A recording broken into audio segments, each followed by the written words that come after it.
Hi YouTube, Kali.live here. Valorant has a throwing problem. Yes, I'm sure you're well aware and have probably seen other YouTube videos or TikToks talking about the subject ad nauseum. But last episode I made the bold claim that 90% of my losses had been because of derankers, and I wanted to see if that data held up to my claims, or if I was just capping. So I made the decision to put Northern California competitive servers under audit. Just kidding, this is just anecdotal data from my personal experiences, and yes, the thumbnail and title is clickbaity, just due to the sheer amount of derank lobbies I've been stuck in. Spoiler alert, the number is bad. Anyway, this video is a result of data I collected during Episode 9, Act 1, and I tracked certain stats for each map. I know not all the maps have been placed in the competitive pool yet, so the data reflects the ones that were as of Act 1. The stats I collected are fairly simple.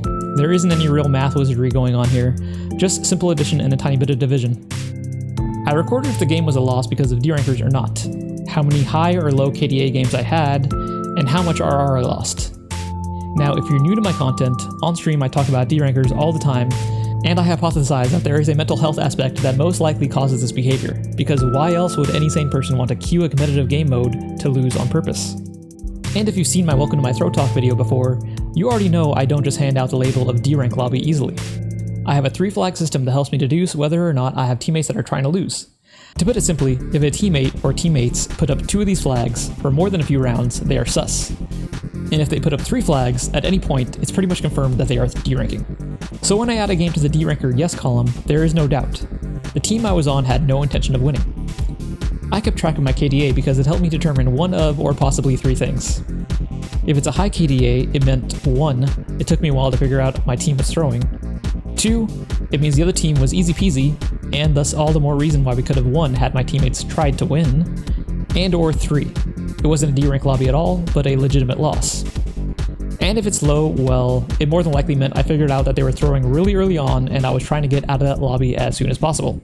Now, before you go off in the comment section, a high KDA for the context of this video has nothing to do with skill. After all of this data is from games lost. According to Default Sage, one of the best Sage mains out there, go check them out, they let me know that the average across all ranks for Sage is 13 kills, 14 deaths, and 6 assists. But again, I am only tracking losses here, so I knocked it down a peg or 2 by counting anything over 11 kills as high, and anything under as low. But if we really want to nitpick, I only had 1 of my losses that weren't due to derankers below Sage's average. I kept track of RR loss because it gives me an idea of what could have been. RR is treated differently depending on if you win or if you lose, and you typically earn more RR from a win than you would in a loss, typically.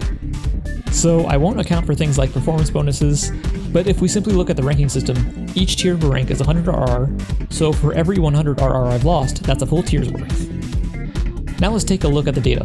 Don't worry, I'm not going to bore you with listing out all the stats. If you want, press pause and look through the numbers yourself. I'll do the big reveal after that. For now, I'm just going to focus on a few certain aspects because I find them interesting. The maps I had the most derankers on, the map I had the least, my favorite map, the maps I disliked playing on the most, and then before the finale I'll talk about all the RR I lost. Starting off with the maps I had the most deranker games on, it was a 3-way tie between Ascent, Icebox, and Sunset with 12 each. Coming in second was a 2-way tie between the new map Abyss and my personal favorite map to play on, Lotus. The map with the least amount of derankers in them was Haven. Let me backtrack a little bit.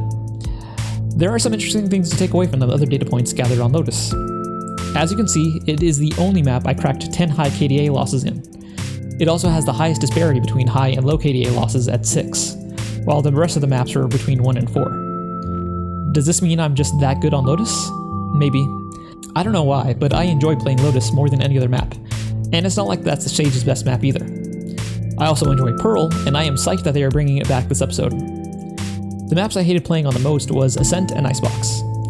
It's not because of the layout, although I am not a fan of the long sightlines on those maps, or whatever meta is used to get an advantage, but because whenever I have a deranker show up on my team in that map, it was so incredibly obvious that they were not trying to win. I typically figured it out in the first 5 or 6 rounds if they were throwing, and that is backed up by the amount of low KDA losses I had at 8 each. Once I realized what they were doing, I just WP'd every round and YOLO'd gunfights because I knew the instant I started spectating one of my deranking teammates, they'd be staring at a wall and spamming the spray key or inspect key. Last I checked, staring at a wall and not helping your team is not part of any meta to gain an advantage, no matter how high of a rank you peaked at. I'll say it again. What kind of sane person plays a competitive game mode and doesn't try to win? I know I'm not taking crazy pills here, right? The high amount of low KDA losses also correlate to the number of games I lost due to derankers on these maps. As stated earlier, they were tied at 12 apiece. Strangely, I have very neutral feelings about the map I had the fewest derankers in, Haven with 7. I don't dislike the map, but I would prefer playing Lotus over it, despite having more derankers in Lotus. Also just as strange, along with Icebox, one of the maps I hated playing on the most, they both had 0 games lost that didn't have derankers in them. Now let's talk about the boatload of RR I lost. Brace yourselves. This act I lost a total of 1,592 RR. Yikes. The most was lost on, you guessed it, Ascent. The least was on Haven. I had a whopping 1,400 RR lost because of derankers, and a measly little 140 lost because of legitimate losses.